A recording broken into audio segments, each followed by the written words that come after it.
Hello everyone, welcome to my channel. I hope everyone is having a wonderful day. Before starting the video, please go ahead and hit the subscribe button and give this video a like up. Young and the Restless next week. Sharon shouts death threat and Lily exposes Damian.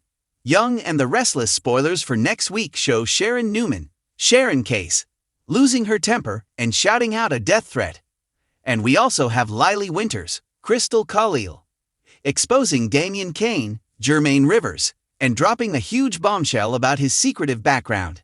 It's Belinda from Soap Dirt, and we've got some juicy tidbits for the week of March 3 to 7 on Y&R.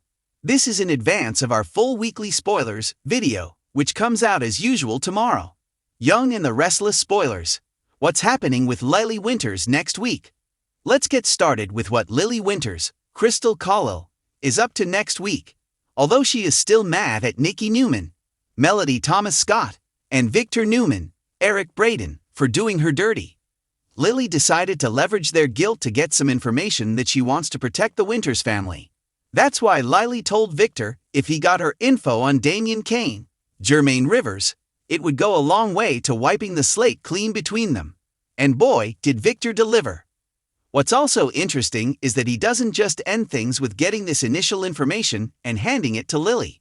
As we saw this past week, Victor assigned Michael Baldwin, Christian Jules Leblance, to dig deeper into Damian and his association with Aristotle Dumar.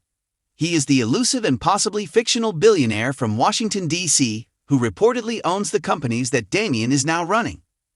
Lily is very worried that Damian is dodgy, and he even told her flat out that his presence in Amy Lewis, Valerie Pettiford, and Nate Hastings' Sean Dominic lives might be problematic for them. It was like Damian was trying to give Lily a subtle warning about himself, and that he may be a less than ideal family member they want to think about before they embrace. Young and the Restless spoilers. Lily gets more information. So next week's I&R spoilers indicate Lily gets more information on Damian and what's going on with his business and his meteoric rise to wealth. Lily decides she can't keep it to herself any longer, so she gets together with Devin Hamilton, Brighton James, and Nate Hastings, Sean Dominic, and fills them in on the research she's been doing on Nate's half-brother. Devin is going to ask Lily if there is more to Damian's story than they know, and she says, "Oh yeah, a lot more to it. There is definitely something dodgy going on with him, especially after hearing on Friday's episode that there's a dangerous side to Damian's best friend, Holden Novak, Nathan Owens. So, there's obviously a bigger mystery about to unfold. Maybe we're going to find out more about how Damian and Holden met, and what is Damian's reason for cautioning Lily about him not being the best person to be in Nate and Amy's lives." Y&R spoilers. Adam Newman, Billy Abbott, and Chelsea Lawson spoilers. Next is a spoiler about Adam Newman, Mark Grossman, and Billy Abbott, Jason Thompson, with a side order of Chelsea Lawson, Melissa Claire Egan, in the mix. Adam and Chelsea are pretty much dating now and canoodling, although they tap the brakes on hitting the sheets together. Just an aside, I have to say last week Y&R gave out spoilers that were extremely misleading from their official press conduit. One was that Adam and Chelsea gave in to temptation, and I'm sorry, 2 minutes of making out on the sofa is not giving in to temptation. There was another spoiler about Victor warning Nick Newman, Joshua Morrow, about Sharon. That's really not how any of those scenes went down. And then there was another that said Audra sets boundaries with Holden, also wildly off the mark. All she did was ask him to step away, while she had her private conversation with her friend Sally Spectra, Courtney Hope. Just very misleading stuff. So when I do the weekly spoilers video tomorrow, I'm going to be cautious about anything that seems too exciting and let you guys know, because I just don't trust them anymore. Maybe they've got writing spoilers, or a really lazy intern, or Josh Griffith, Billy Abbott denies. As we know, can't write. All right, back to what's happening next week. Adam and Chelsea are at Crimson Lights having coffee, and Billy Abbott, Jason Thompson, drops by their table. We all know Billy is starting Abbott Communications, which is pretty much a competitor of both Chancellor Communications and Newman Media. Maybe Adam got wind of this because he asked Billy if he is about to officially launch an attack on him, Newman Media. Adam asked that in front of Chelsea, and I have no doubt Billy's going to deny it because he is lying and denying and telling everybody he is done with his vendetta against Victor and the other Newmans he dislikes.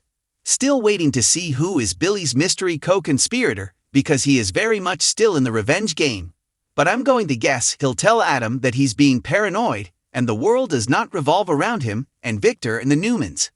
And you know, if Billy has moved on, as he said, then he's going to tell Adam to move on. But I doubt Billy's denials will convince Adam of anything. Why are spoilers? Phyllis Summers and Sharon Newman's captivity.